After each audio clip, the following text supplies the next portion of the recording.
नमस्कार दोस्तों, स्वागत है आपका SSC learning point by Singh sir. आज हम करेंगे 8 दिसंबर की सेकंड शिफ्ट। ठीक है, ये 26 नंबर पेपर है। इसके बाद आपके 14 पेपर बचेंगे। ठीक है, उसको भी फटाफट कंप्लीट करके आप लोग रिवीजन कर सकते हैं। चलिए फिर स्टार्ट करते हैं बिना देरी किए हुए। देखो, पहला क्वेश्चन है, an iron rod with diameter 4 centimetre and length 12 centimetre है is drawn into a wire of length 12 meter of uniform thickness. Determine the thickness of the wire. देखो सिंपल, बहुत सिंपल सवाल था। यहाँ से डायामीटर दिया गया था, अगर रेडियस निकालते तो 2 सेंटीमीटर, हाइट निकालते तो 12 सेंटीमीटर आ जाता। दोनों के वॉल्यूम बराबर कर दें, दोनों के वॉल्यूम बराबर करेंगे, पाई आर स्क्वायर एच बराबर हो जाएगा पाई आर स्क्वायर एच। पाई से तो पाई कैंसिल आउट हो गया। आर स्क्वायर कितना हो जाएगा इसका, 2 गुणे 2, हाइट 12 हो गई। इसमें हाइट दी गई थी लेकिन रेडियस हमें निकालनी थी। रेडियस पता लग जाए, जैसे ये मान लो एक वायर है, ये वायर इसी तरीके से इसमें तार निकले होते हैं। ठीक है, तो ये यहाँ से क्या होगा, ये इसका डायामीटर होगा, यही इसकी मोटाई होगी, यानी कि रेडियस निकाल के उसका दोगुना करना था। तो रेडियस का स्क्वायर, लेंथ कितनी थी, 12 थी, 2 से 12 से 12 कैंसिल आउट हो गया। आर बराबर कितना आ गया, 2 आ गया। अब यहाँ से देखो, ये सेंटीमीटर में था, ये किस में था, मीटर में था। इसको भी सेंटीमीटर में चेंज करते तो हमें 100 का गुणा करना पड़ता, बिल्कुल करना पड़ता। यानी कि यहाँ से अगर लिखते, यहाँ से लिखते आर बराबर 2/10 आता, यानी कि आर बराबर क्या आ जाता, 0.2 हो जाता। लेकिन हमें क्या चाहिए था, डायामीटर, तो इसका दोगुना करते तो आर बराबर कितना आ गया, 0.4। समझ में आ गई होगी बात। अगला सवाल करते हैं। यदि 2p upon P square minus 5p plus 1 बराबर इतना है तो इसकी वैल्यू कितनी होगी। तो देखो, यहाँ से नीचे से p कॉमन ले लो। p अगर नीचे से कॉमन लिया तो p माइनस का 5 प्लस का 1 अपॉन पी, ऊपर था 2p, इक्वल हो गया 1/10। तो ये तो इससे कैंसिल आउट हो गया, तो यहाँ से लिख सकते हैं p plus 1 upon P minus का 5 बराबर 20।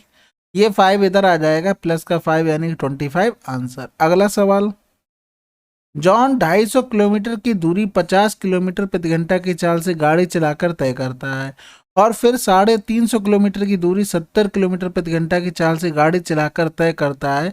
पूरी यात्रा के दौरान औसत चाल क्या होगी। देखो, एवरेज स्पीड का formula total distance upon total time होता है। टोटल डिस्टेंस कितनी है, 250 किलोमीटर एक है, 350 किलोमीटर एक है। यहाँ से टाइम निकालेंगे तो ये 0 से 0 यानी कि 5 घंटे आ गए, यानी कि टाइम 5 घंटे। यहाँ से निकालेंगे 350/70 करेंगे तो 7×5 = 35, यानी कि टोटल कितना टाइम हो गया, 10 घंटे। ऊपर जोड़ देंगे तो 600 आ जाएगा, बटे कर देंगे 10 तो स्पीड आ गई 60 किलोमीटर प्रति घंटा। अगला सवाल, त्रिभुज एबीसी और त्रिभुज पी क्यू आर में ए बी बराबर पी क्यू है, कोण बी बराबर कोण क्यू है, यदि है तो भुजा कोण भुजा ऐसे ऐसे मानदंड के अनुसार दो त्रिभुज सर्वांगसम होंगे। सर्वांगसम होने के लिए देखो प्रॉपर्टी, तो देखो A B C P Q R, A B बराबर है पी क्यू, यानी कि ए बी यहाँ लिखा है स्टार्टिंग में, पहले इधर त्रिभुज बना लें ए बी सी और त्रिभुज पी क्यू आर। चित्र नहीं बनाना, इसमें केवल आपका ऑब्जर्वेशन इतना अच्छा होना चाहिए था। ए बी बराबर क्या है, पी क्यू है, सेम प्लेस पे लिखे।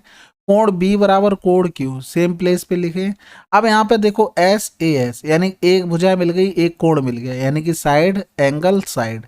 तो हमें एक साइड और देखनी थी, तो देखो बी सी बराबर पी क्यू, बी सी बराबर पी क्यू, बी सी और पी क्यू सेम प्लेस पे है, नहीं है, हटा दो। ए सी और क्यू आर, ए सी और क्यू आर सेम प्लेस पे है, नहीं है, हटा दो।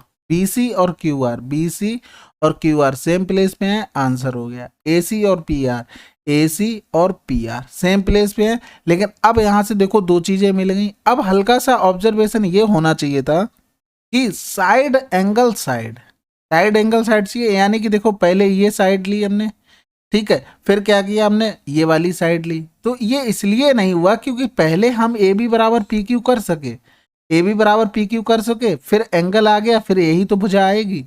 यानी कि ए बी सी त्रिभुज में ये दोनों साइडें हमने बराबर की थी, दूसरा त्रिभुज नहीं लिख रहे, फिर एंगल आ गया, फिर ये होगा भुजाएं बराबर, तो तभी तो ऐसे ऐस बनेगा, इसलिए ये गलत हो गया। अगर नहीं समझ में आता तो चित्र बना के आसानी से कर सकते हो। अगला सवाल, ए और बी ने अपने धन का 9/5 अनुपात में एक व्यवसाय में निवेश किया। यदि कुल लाभ का 10% दान में चला जाता है और ए का हिस्सा इतना है तो कुल लाभ ज्ञात कीजिए। देखो 9 बराबर तुम्हारा हो गया 29840, ठीक है, यहाँ से अगर 14 बराबर निकालेंगे तो 29840 अपॉन 9 और ये हो जाएगा 14। ये तो वो प्रॉफिट आ गया जो उनमें डिवाइड हुआ है, और लेकिन एक्चुअल में टोटल प्रॉफिट का क्या हुआ था, 10% तो दान में चला गया था, तो ये 90% बचा होगा टोटल प्रॉफिट का। बात समझ गए, जीरो से जीरो चला जाएगा, यहाँ से करेंगे तो 29840 अपॉन 9 इंटू 9 ऊपर चला जाएगा 14, ये आ जाएगा टोटल प्रॉफिट। तो यहाँ से गुणा करेंगे, जीरो हो गया, 14 चौकू 56 हो गया, हासिल लगा 5 हो गया, 14 अट्ठे 112, 5 117 के साथ हासिल लगा 11, 14 नहीं में 126, 126 और 11 137 हो गया, हासिल लगा 13 हो गया। ठीक है, 13 और 14 दूनी 28, 28 और 3 31 और 10 41 हो गया, बटे कर देंगे 81। तो यहाँ से देखो डायरेक्ट 814177417760। तो देखो ऑप्शन पकड़ो, सभी में 5 है, स्टार्टिंग में बिल्कुल है, 5 एकम 5, 5 अट्ठे 40, 7 से 5 गया 2, एक बचा उतार लिया 7। दूसरे नंबर पे देखो 1 है, 5 है, 1 है, 7 है, 7 अट्ठे 56 करेंगे, देखो यहाँ से तो बहुत ज़्यादा पहुँच रहा है, ये हटा दो। 7 पंजे 35, वो भी ज़्यादा पहुँच रहा है। 7 एकम 7 करेंगे, 12 से कम हो रहा है बिल्कुल, 7 एक बार चेक करके देखते हैं। तो ये किया, 7 से 1 गया, बचा कितना 6, 12 से 8 गया, बचा 4, फिर उतारा लिया 6 का।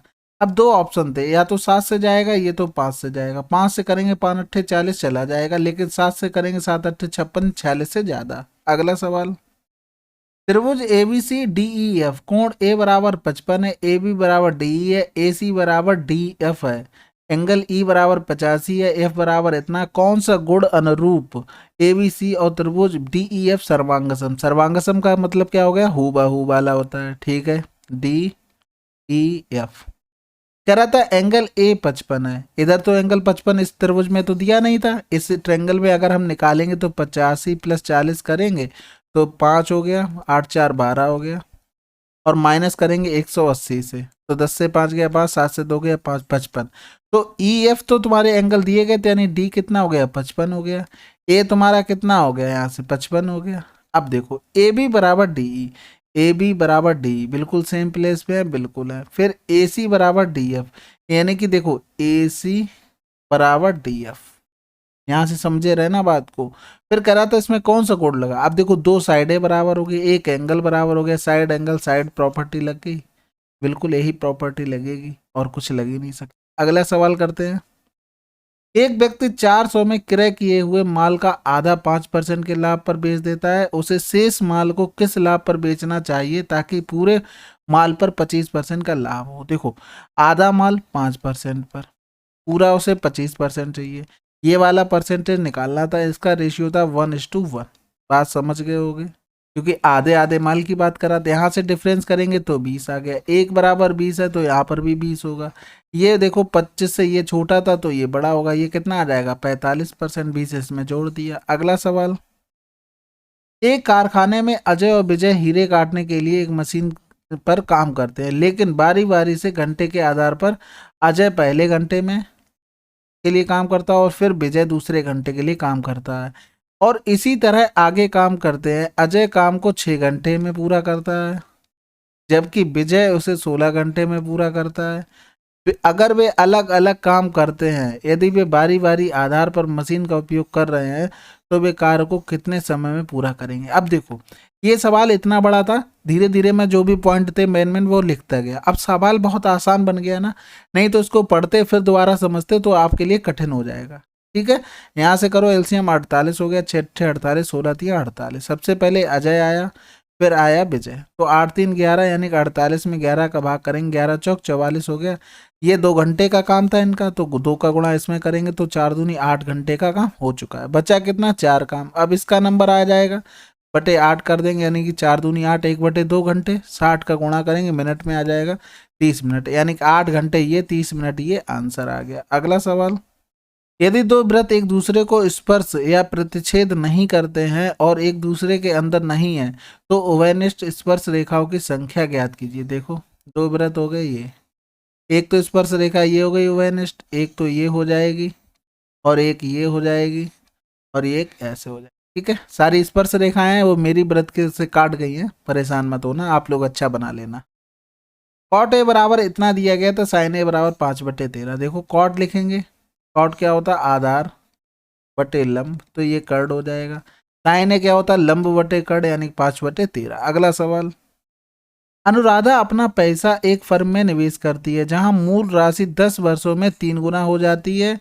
फर्म द्वारा दी जाने वाली साधारण ब्याज की वार्षिक दर क्या होगी? देखो 1 से 3 गुना हो गई, ब्याज कितना मिला? 2 रुपये मिला। 2 रुपये ब्याज मिला 1 रुपये पर, गुणा कर देंगे 10 वर्षों पे, रेट हो गई R/100 हो गया, यानी कि क्या आ गया आंसर? 20%। अगला सवाल, यहाँ से SCF निकालना था। तो सबसे पहले देखो यहाँ से कौन कौन सी वैल्यू बन सकती थी, यानी कि यहाँ से करेंगे तो 3 भी होना चाहिए था, यानी कि हमें 3 भी चाहिए और 2 भी चाहिए। तो ये देखो 4 में 3 है, नहीं है, नहीं है, क्योंकि देखो हमने 2 2 4 2 6 किया, 6 4 10 2 12 किया, 6 1 7 2 9 किया, सभी में देखो 3 से डिविजिबिलिटी थी, यानी कि 3 तो था ही था। लेकिन यहाँ से देखो इवन नंबर भी आ रहा है, यानी कि 2 भी होगा, यानी कि 6 तो हमें दिखा, 8 में 3 है, नहीं है, तो आंसर लगा के आगे बढ़ते। अगला सवाल, वर्ष 2014 में बीमा पॉलिसी लेने वाले व्यक्तियों की संख्या में, ठीक है, वर्ष 2011 में पॉलिसी लेने वाले व्यक्तियों की संख्या की तुलना में लगभग कितने % परिवर्तन हुआ? 2011 में कितना परिवर्तन हुआ पहले तो ये देखना पड़ेगा। 12 से 4 गया 8 बचा, 6 से 5 गया 1 बचा, बटे कर देंगे 54, गुणा कर देंगे 100, क्योंकि कंपेयर हमसे 2011 का करवा रहा है। 18 3 54, 33 से 1/3। अगला सवाल, दो रेलगाड़ियां क्रमशः 48 किलोमीटर प्रति घंटा तथा 60 किलोमीटर प्रति घंटा की चाल से विपरीत दिशा में चल रही हैं। कौन सी दिशा में? विपरीत में। ये क्वेश्चन पढ़ते हुए ही दिमाग में आ जाना चाहिए, नहीं तो बाद में पेपर में फिर देखने जाओगे तो टाइम वेस्ट होता है। धीमी चाल वाली रेलगाड़ी तेज चाल वाली रेलगाड़ी में बैठे एक व्यक्ति को पार करने में लिया गया समय 12 सेकंड है, तो धीमी चाल वाली रेलगाड़ी की लंबाई क्या होगी? तो देखो हमें सिर्फ क्या धीमे वाली तो पार करवा रहा है, तो बस हमें उसी का तो लंबाई लेनी पड़ेगी। तो L अपॉन विपरीत दिशाओं में चल रही, यानी कि स्पीड क्या होगी? जुड़ जाएंगी। 6 4 10 हो गया, बटे 5/18 कर दो यहाँ पर, बराबर 12 सेकंड हो गया। 18 छक्का 108, 6 पंजे 30, 12 3 36, 360 मीटर। अगला सवाल, यहाँ से देखो 10:45 बन हो गया। यहाँ पर देखो 10:06 को हम क्या लिख सकते हैं? 10:90 माइनस का 84 लिख सकते हैं। ये फर्स्ट क्वाड्रेंट में है सारे, तो फर्स्ट क्वाड्रेंट में है तो इसे चेंज करेंगे, 90 पे चेंज होता है तो प्लस ही रहेगा, क्योंकि फर्स्ट में सभी प्लस होते हैं। तो कॉट 84 हो गया, 1084 हो गया, दोनों एक दूसरे के अपोजिट होते हैं, अपोजिट होते हैं तो कैंसिल आउट हो गया। 10:45 का मान 1। अगला सवाल, sine theta minus cos theta बराबर इतना, तो इसकी वैल्यू क्या होगी? देखो सिंपल सी बात है, ऐसा नहीं है कि इसमें आप बार बार लगे रहोगे, दिमाग में होना चाहिए था। कुछ चीज़ें तो दिमाग में भी की जा सकती है ना। फिर यहाँ से हो जाएगा तुम्हारा 2 4 चौकू 16, 5 25, 25 दूनी 50, 50 से 16 गया 34, 34/25, और ये हो जाएगा तुम्हारा रूट में, तो 34/5 आंसर। हमने ये बताया हुआ था, इसका कॉफिशिएंट A और B मान लो, और इसका भी A और B मान लो, यहाँ बराबर x मान लो, तो यहाँ से A² प्लस का V² बराबर Y² प्लस का x², यहाँ पर इसको y मान लेते हैं, ठीक है। बाकी दोनों को होल स्क्वायर करके आप सॉल्व करोगे तो आंसर आ जाएगा। तो यहाँ पर देखो a की वैल्यू कितनी थी? 1 थी, b की वैल्यू कितनी थी? 1 थी, समझ गए, होल स्क्वायर कर रहे हैं, बराबर Y² की वैल्यू 4 चौकू 16/25 हो गया, प्लस का x² हो गया। यहाँ से करेंगे 2 माइनस का 16/25 बराबर x² हो गया, 25 दूनी 50, 50 से 16 जाएगा तो 34/25 हो गया, और वो भी x² में। दोनों तरफ रूट लेंगे तो x बराबर हो जाएगा √34/। अगला सवाल करते हैं, C और D संस्थानों से मिलाकर उत्तीर्ण होने वाले उम्मीदवारों की संख्या B और E संस्थानों से मिलाकर परीक्षा में उत्तीर्ण उपस्थित उम्मीदवारों की कुल संख्या का लगभग कितने % है? तो यहाँ से देखो उत्तीर्ण होने वाले कौन से हैं? येलो कलर में, तो देखो C और D, C में ये हो गए, D में ये हो गए, यानी कि 8 से 14 हो गए क्या पास। फिर कह रहा था B और E, B वाला ये रहा, E वाला ये रहा, उसमें उपस्थित वाले पूछे, यानी 24 24 और 20 44 हो गए। इसका कितना % है हमें यही निकालना था, यानी कि यहाँ से करेंगे 2 दूनी 4, 2 दूनी 4, ये 17 हो गया। x बराबर हो गया 1700/22 हो गया।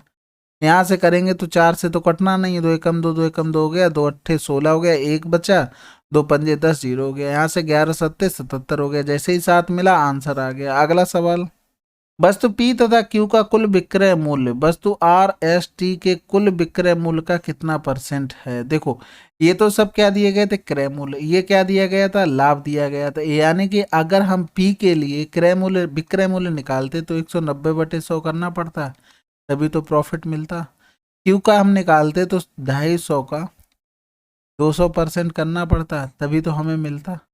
फिर इनका क्या कितना परसेंट है क्रय मूल्य का, यानी कि हमें बहुत मेहनत करनी है इसमें। फिर यहाँ से देखो इसको करेंगे तो 600 का 60% प्लस 730 का 70%, 170 करना पड़ेगा भाई, सभी विक्रय मूल्य है। यहाँ पर भी 160 कर लो प्लस 400 का 180 पर। तो यहाँ से देखो इधर यहाँ पर भी परसेंटेज, ये 100 हटा के परसेंटेज लगा सकते तो बिल्कुल लगा सकते थे। ये तो इससे कैंसिल आउट हो जाएगा, ये सारे कैंसिल आउट हो गए, बिल्कुल हो गए। फिर यहाँ से देखो जो भी कैंसिल हो रहा है, 0 से 0 हटा दो, एक 0 इधर चला गया, इधर चला गया, इधर चला गया और इधर चला गया, एक 0 और चला जाएगा, बिल्कुल हटा दो भाई, कोई दोहराया नहीं है इसमें, आप लोग बहुत होशियार हो चुके हैं। फिर देखो यहाँ से 19 बिना 95, इसको सॉल्व कर रहे हैं। 19 बिना 95 हासिल लगा, 9 हो गया, 19 चौक 76, 76 और 9 85 प्लस 25 दूनी 50 यानी कि 500। तो ये तो हो गया 5 5 8 5 13 हो गया। थोड़ा कैलकुलेटिव सवाल है, बस कोई बात नहीं। 16 छक्का 96 यानी कि 960 हो गया। 17 तियाँ 51 हासिल लगा, 5 हो गया, 17 सत्ते 119 और 5 124 हो गया। और फिर यहाँ से करेंगे 18 चौको 72 यानी कि 720। एक हो गया, 6 4 10 2 12 की 2 हासिल लगा, एक हो गया, 10 2 12 12 और 7 19 की 9 हासिल लगा, एक यानी कि 2921 हो गया। अब थोड़ा स्पेस बना लें भाई, क्योंकि कैलकुलेटिव सवाल है। कोई बात नहीं, एक आध तो सवाल ऐसे आ ही जाते हैं। अगर आपको जैसे ही रिकॉग्नाइज होता है कैलकुलेटिव है, इसे छोड़ दो वहीं पर, ठीक है। आगे निकलो, आगे 2 क्वेश्चन करके आ जाओ पूरे, फिर उसके बाद इस पर लग जाओ कि। तो देखो 2921 का हमें भाग करना था 1355 डबल जीरो में। ऑप्शन देखो तुरंत, 4 4 3 3। देखो 3 से करेंगे, 3 दूनी 6 हो गया, 4 दूनी 8 हो गया, यानी कि 4 से भी जा सकता है। तो 4 एकम 4, 4 दूनी 8 हो गया, 4 नेम 36 हो गया, हाथ से लगा 3 हो गया, 4 दूनी 8 3 11 हो गया। यानी कि घटाएंगे तो 10 से 4 गया 6 बचा, 14 से 8 गया 6 बचा, फिर 14 से 6 गया तो कितना बचा 8 बचा, फिर 2 से 1 गया 1, फिर उतारा लेंगे 0 का। अब देखो यहाँ से 6 बार जाएगा कि 9 बार जाएगा। 9 दूनी 18 यानी कि 9 नेम 81 भी होगा, फिर यहाँ से लगा 8 होगा, 9 दूनी 18, 18 और 8 कितना हो गया 26 हो गया। यहाँ से तो बहुत ज़्यादा हो जाएगा, तो 6 बार करके देखते हैं, 6 दूनी 12 ये आ सकता था। तो आंसर हमारा कितना हो गया 46.38। अगला सवाल, स्कूल डी तथा ई से खेल एल में भाग लेने वाले खिलाड़ियों की संख्या स्कूल एस तथा आई से एम में भाग लेने वाले खिलाड़ियों की संख्या से कितना प्रतिशत कम है। तो देखो डी और ई, ये एल में भाग लेने वाले, इनको जोड़ देंगे, 8 2 10 की 0 हाथ से लगा, 1 9 6 15 हो गया। फिर एच पे पहुंचो, आई पे पहुंचो, और ये किस में एम में, यानी कि इनको जोड़ेंगे, 8 6 14 की 4 हाथ से लगा, 1 हो गया, 9 हो गया और ये 1 हो गया। तो देखो यहाँ से किससे पूछा गया था, एम से, एम में भाग लेने वाले खिलाड़ियों की संख्या से, यानी कि हमें भाग करना था 194 का। डिफरेंस कितना आ रहा 4 हो गया, 9 से 5 गया 4 हो गया, यानी कि 44 में गुणा करना पड़ेगा 100। तो यहाँ से काट देंगे, 2 दूनी 4 हो गया, 2 ने में 18 हो गया, बचा कितना 1 2 सत्ते 14 हो गया। अब कटना है, अब किसी से कुछ नहीं कटना, तो 97 का 2200 में डायरेक्ट भाग कर दो। तो यहाँ से देखो ऑप्शन 3 2 2 4, 9 चौक 36 22 से ज़्यादा है, तो ये तो हटा दो ऑप्शन, ठीक है। फिर करेंगे 3 9 3 27 22 से ज़्यादा हटा दो, यानी कि 9 दूनी 18 2 बार तो जाएगा। तो यहाँ से करेंगे, 2 सत्ते 14 हो गया, यहाँ से लगा 1 हो गया, 2 में 18 1 19 हो गया, 10 से 4 गया 6 बचा, यहाँ बचा 11 से 9 गया 2 बचा, फिर उतारा लिया 0 का। अब देखो कितनी बार जाएगा, या तो 2 बार जाएगा या तो 6 बार करेंगे। 9 छक्का 54 बहुत ज़्यादा हो गया, 9 दूनी 18, 26 से कम आ रहा, यानी कि आंसर क्या हो गया, ठीक है। अगला सवाल, एक दुकानदार ने एक कुर्सी का अंकित मूल्य एक निश्चित राशि पर रखा। यदि दुकानदार 15% की छूट देता है तो उसे इतने पर बेचता है, तो अंकित मूल्य ज्ञात कीजिए। देखो उसने मान लो 100 मार्क प्राइस पर ही रखा, 15% की छूट देगा तो इतने में करेगा, और फिर इतनी छूट देने के बाद वो इतने में बेच दे। यानी कि यहाँ से करेंगे 5 एकम 5 5 सत्ते 35, 5 दूनी 10 हो गया, 4 बचा, 5 अट्ठे 40 हो गया, 5 ने 45 हो गया। यहाँ से करेंगे 17 एकम 17, बचा कितना है 11 17 सत्ते 119 हो गया, आंसर आ गया 1700। अगला सवाल, यदि टेन अल्फा प्लस बीटा बराबर इतना अल्फा माइनस बीटा बराबर इतना alpha plus beta alpha minus beta न्यून कोण है तो टेन 6 अल्फा का मान क्या होगा। देखो टेन अल्फा प्लस का बीटा बराबर हम लिख सकते हैं √3। √3 टेन में किसकी वैल्यू होती है, टेन 60 डिग्री की वैल्यू होती है। यानी कि इन दोनों को कंपेयर करेंगे तो अल्फा प्लस बीटा बराबर 60 आ गया। इसी तरीके से इसको कंपेयर करके हम लिख सकते हैं अल्फा माइनस बीटा, टेन में 1 किसकी वैल्यू होती है 45 की, तो 45 डिग्री। दोनों को जोड़ देंगे तो हमें अल्फा की वैल्यू चाहिए थी, तो अल्फा का मान आ जाएगा 2 का भाग करके, 2 का भाग कर दिया ये अल्फा। अगर घटा के 2 का भाग करते तो बीटा का मान आ जाता। तो यहाँ से लिखेंगे टेन 6 इंटू 105/2, 2 3 6 हो गया। यहाँ से लिख सकते हैं टेन 3 पंजे 15 3 एकम 3, ये टेन यहाँ से लिख सकते हैं 270 प्लस का 45। कोई समस्या नहीं होनी चाहिए थी। 270 पे चेंजमेंट होता है, बिल्कुल चेंजमेंट होता है, 90 270 पे चेंजमेंट होता है। तो ये पहुंच किस में गया, ये पहुंच गया तुम्हारे थर्ड क्वाड्रेंट में, जिसमें 10 क्या होता है माइनस का होता है, यानी कि इसी चेंज होकर क्या देगा कॉट 45 देगा। कॉट 45 की वैल्यू माइनस का 1। अगला सवाल, 16 26 और 32 का चतुर्थीय अनुपात क्या होगा। देखो 16 दूनी 32 26 दूनी 52। ठीक है, अब इस तरीके से मत लिखना, इतनी प्रैक्टिस करो अच्छे से कि आपको इस तरीके से लिखना ना पड़े। अगला सवाल करते हैं। देखो x बराबर इतना y बराबर इतना, इसकी वैल्यू हमें बतानी थी। तो देखो यहाँ से इस वाले टर्म को एक्स स्क्वायर प्लस का वाई स्क्वायर माइनस का एक्स वाई, इधर लिख लो एक्स स्क्वायर प्लस का वाई स्क्वायर प्लस का एक्स। यानी कि इसको अगर हम चेंज करके लिखें तो x प्लस वाई का होल स्क्वायर बना के लिखें तो यहाँ पर माइनस का 2xy करना पड़ेगा, माइनस का xy हो गया। इसी तरीके से इसको करेंगे तो एक्स स्क्वायर प्लस का वाई स्क्वायर को एक्स प्लस वाई का होल स्क्वायर में अगर बनाएंगे तो यहाँ पर भी माइनस का 2xy करना पड़ेगा, और ये कितना हो जाएगा प्लस का xy हो जाएगा। यानी कि ये हमेशा याद रखना, अगर x प्लस वाई की वैल्यू इन दोनों से निकालनी हो और नीचे क्या बन रहा हो 1, कब a माइनस बी और a प्लस बी की कंडीशन में, तब क्या करेंगे डायरेक्ट 5 का स्क्वायर √5 का स्क्वायर 5 प्लस 4 का स्क्वायर 4, 5 4 9 हो गया, 9 दूनी 18, एक्स प्लस वाई की वैल्यू आ गई 18। इसका 2 गुना कर देते हैं बस, समझ गए होगे। यानी कि यहाँ से करेंगे तो 18 18 हम 324, यहाँ से देखो माइनस का 3 हो जाएगा, अब एक्स इंटू बाई करेंगे तो 1 आएगा, यानी कि यहाँ पर करेंगे तो माइनस का 3 नीचे आ जाएगा, यहाँ पर माइनस का एक्स वाई आ जाएगा, यानी कि 324 माइनस का 1 हो जाएगा, यानी कि ऊपर 321 आ गया, नीचे आ जाएगा 323। समझ गए होगे, तो आसानी से ऐसे सॉल्व कर सकते थे। बाकी अगर करके देखना चाहते हो एक बार मैं करके दिखा देता हूँ कि x प्लस वाई ये डायरेक्ट कैसे लिख सकते हैं। ठीक है, चलिए यहाँ से देखो x प्लस वाई अगर लिखते तो √5 माइनस का √4 अपॉन √5 प्लस का √4 लिखते, प्लस √5 प्लस का √4 √5 माइनस का √। अब यहाँ से देखो, यहाँ से करेंगे जब हम क्या करेंगे एलसीएम लेंगे तो √5 प्लस का √4 ब्रैकेट क्लोज, √5 माइनस का √4 ब्रैकेट क्लोज, इसका इसमें गुणा करेंगे इसका इसमें गुणा करेंगे, यानी कि ये होल स्क्वायर बना के देगा √5 माइनस √4 का होल स्क्वायर और फिर प्लस में √5 प्लस का √4 का होल स्क्वायर। ठीक है, अब समझ में आ गई होगी बात को। तो यानी कि हम यहाँ से लिख सकते हैं इस वाले टर्म को, देखो ये वाला तुमने टर्म सॉल्व किया होगा, नहीं किया होगा तो फिर मेहनत करने की ज़रूरत है।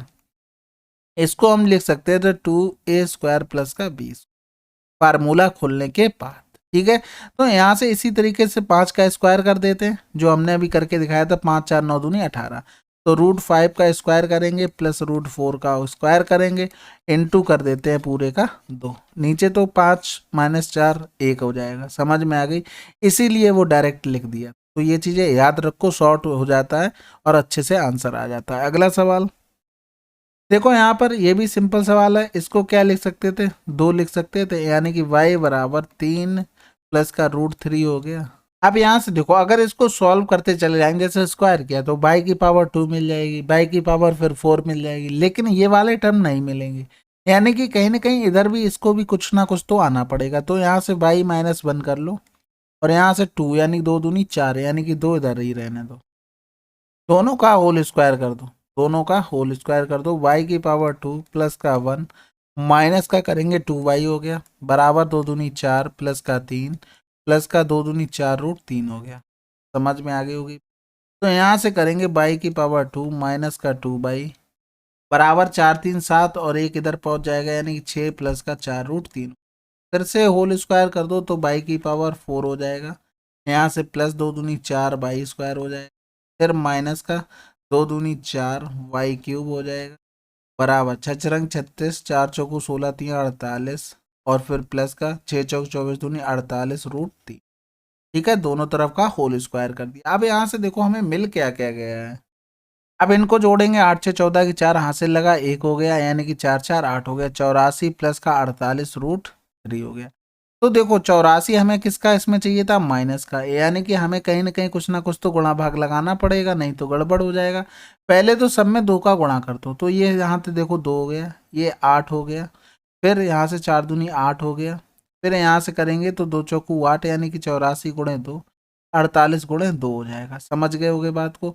अब यहाँ से देखो 2 बाई की पावर 4, ठीक है, माइनस का 8 वाई क्यूब, बिल्कुल माइनस का 8 वाई क्यूब, ठीक है।